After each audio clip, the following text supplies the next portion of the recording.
Well, as you can see, they had some decent stuff. Now, I haven't smelled this minimum 5 years, L'Odyssey pour Homme. I've seen it a bunch of times at rack stores. I've had it in and out my carts online and debated on getting it. I used to have a 40 ml many years ago when I was a teenager. It's been a long time since I've smelled this yuzu goodness, so you know what, why not? Let's grab it. 75 ml for 40 bucks. I'm cool with that. And, you know, I don't fear no blue fragrances, so I actually went looking for the notes for this. Had to find it on Amazon, so I have an idea of what the notes are with this one, and I've seen this one in the past. I just didn't look at it, but I'll have them on screen when we get to it. But this was 15 bucks as per usual. These Perry Ellis fragrances tend to be pretty cheap, so hell, I guess we'll start with this one first, right? Might as well. I mean, it matches what I'm wearing and everything. You know, that interesting bottle. Jeremy has made it into a meme about looking like a dildo, so good job, Jeremy. I'm sure Perry Ellis appreciates that. But let's give it a spray. Perry Ellis Red 360 is the only other one I have. I had smelled the green one before. It's pretty good. I just never picked it up. We'll give it 2 sprays. There's lavender, there's pear, there's birch and ginger. There's all kinds of notes in here. Like I said, I'll have it on the screen. It definitely smells familiar. I believe violet leaf's in here because I get a little bit of a violet leaf, kind of metallic smell. This is super familiar. Almost like Dunhill Desire Blue, not as fruity. Meets a little bit of Aqua de Jo. There's something else it's reminding me of, though. I can't pinpoint it. So super familiar. It is a generic fresh blue, a light blue fragrance for sure. Or it's very blue, as the name would indicate. It's definitely very blue, not just the color, the scent profile for sure. It's got a soapy shower gel aspect to it. It's kind of like a combination of some cheaper blues, like Chrome. I get a little bit of that tie-in. It's a little bubblegummy, soapy, fruity. There's some fresh spice.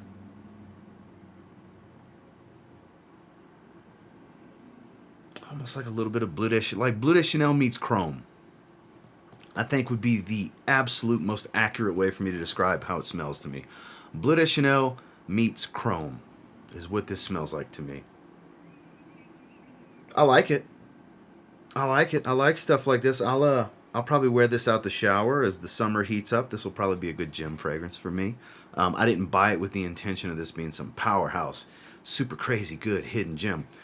That's not what I was expecting from this at all. I was expecting kind of what I'm getting now. Very blue, as the name would indicate. It's accurately named. Out the shower, casual, high heat, gym type of fragrance. And I wanted to try it. I've never tried it before. And I haven't seen it in a rack store in a long time. So I was like, $15? Why the hell not, you know? Shower gel, citrus, crisp and a little fresh spicy. Not real super woodsy. There's an earthiness to it. Like a green herbaceous tone as it's starting to settle. It's actually pretty nice. Dare I say, better than 360 Red. Kind of like smelling this one more. I'm digging it. You could do a lot worse for $15. Not bad. Not something you need to rush out and get. Don't rush out and get this. But if you're at Burlington or wherever and you see this for $15 and you're just itching to buy a fragrance, you could do a lot worse. It's nice though. I like it. We'll give it a rating later on at the end. Now then, we have to bust the cellophane. I'm actually pretty excited about this one. I haven't gotten an Issey Miyake fragrance in a while. This is the original Issey Miyake fragrance, and I haven't smelled this one in a long time. It's going to be kind of a walk down memory lane. Yuzu, fresh greens, like very distinctive citrus and fresh greens is what I remember about this one specifically. The iconic bottle, frosted. 75 ml is going to go a very, very, very long way with me. It just feels right to hold this bottle. So let's give it a spray. Great atomizer. We got like a spray and a half on my hand. Oh, a lot of greens. Super herbaceous. Even greener than I remember. A lot of greens. Fresh, but fresh, watery, but dense and green at the same time. Oh yeah, herbaceous, green, spicy tone. Citrus. This is timeless. This is timeless. This could release today and get raved about. Timeless, fresh, masculine, citrus aromatic with some fougere tones to it. A lot of herbs. Usually aromatic fougères have some herbs to them.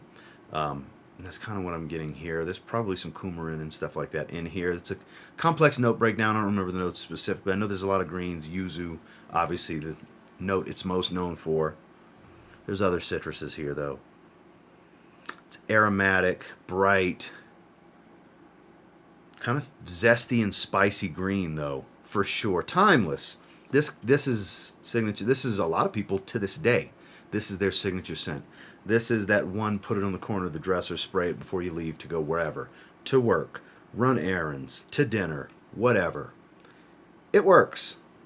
It works. I'm glad to put this one back in the collection. Like I said, it's been minimum 5 years since the last time I've smelled it.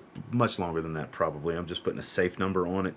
And I haven't had sprays to myself since I was a teenager, like 15, 16 years old, probably. This is timeless. I could see younger kids thinking this is dated because it doesn't smell anything like the modern fragrances. I guess it makes it a mature fragrance these days. You know, this is like 90s. This was the more masculine Acqua di Gio in the 90s, where that was more the mass market. This was just as mass marketed, but has more of a maturity to it because there's so much more herbaceous spice to it. Like, that's really the core of this scent profile. So good. So good. You just can't go wrong here. Let's give them some ratings. So Ellis 360 Very Blues had a few minutes to settle down. So familiar. Like I said, it reminds me of Chrome meets Bleu de Chanel. Very much so. Actually smells really good. Super familiar, though. Very redundant in a collection like mine. But this would be a great young man's fragrance. This would be a great fragrance for you young preteen, teenage boy to grab for them if they want to smell nice when they go places.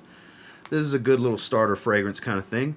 Those of you that like to wear something fresh to the gym, good gym bag fragrance. Somebody just on a budget, doesn't want to spend a lot of money, but wants something that smells fresh, inviting, easygoing, but kind of can do a lot for a little amount of money. That's where this fits in a collection. It's better than good. It's nothing spectacular. It's a 6 out of 10.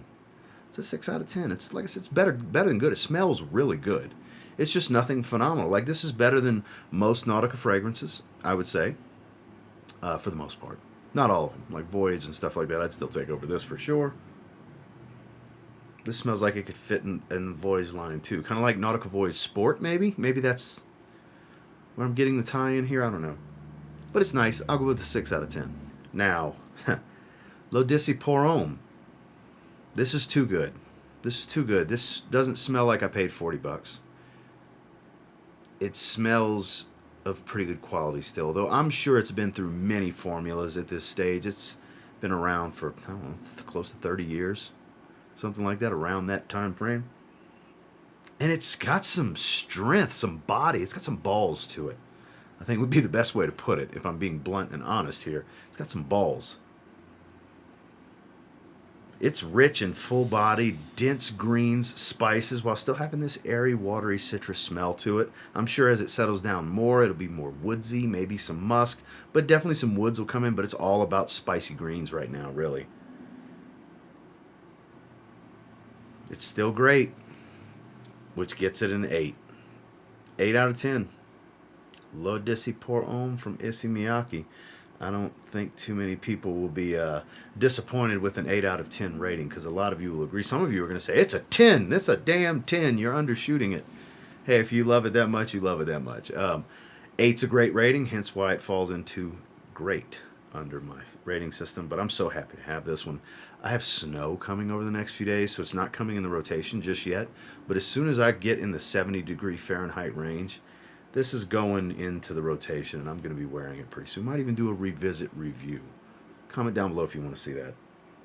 8 out of 10. Well, actually found some decent stuff at Burlington. The rack stores have been getting a little bit better here lately. And until next time, do me a real quick favor. Go ahead and like, comment, subscribe. So I do appreciate all the feedback, and I love hearing from you guys. How many of you tried this one? What do you think? 6 out of 10 sound fair. Some of you are going to think that's too high. Some of you are going to think that's too low. Some of you are going to think that is just right, but curious to see what everybody's going to say about this one, because I know there's a lot of love still for this fragrance. It's timeless. This will never be old. Not to me, anyways. It smells so good. And until next time, I will say, if you get your hands on Perry Ellis 360 Very Blue, or the classic, timeless classic, L'Eau d'Issey pour Homme from Issey Miyake, and you give them a spray now, you might end up thanking me later. Have a good one, guys.